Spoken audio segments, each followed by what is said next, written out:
Hello my YouTube friends, Dave Wilson here.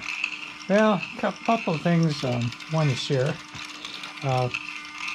Somebody I follow closely, try to do a lot of his projects, Greg Zumwalt.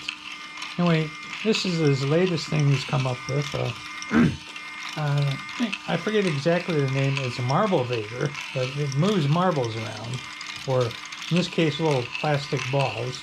But this is the first one I built according to his plans, and he loves these little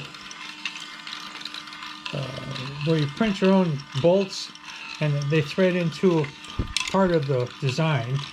Well, I had a lot of trouble getting those to work just right, so I prefer heat set inserts. So I just switched the design over to all those. Then I had a lot of trouble with the balls just not falling, they'd fall off. So this one has got a really slow motor on it, but you can see it works eventually. And I had pretty good luck. Sometimes the balls will just not quite make it. This one, I put a faster motor on. I redesigned some of the stairs, and it's a lot more reliable at getting the balls to go up and not fall off.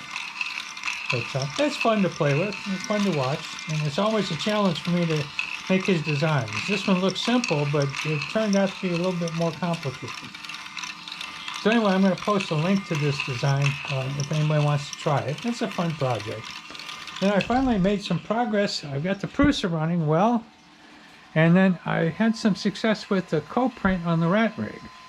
So I'm going to try a bigger print. I've got it to actually switch colors.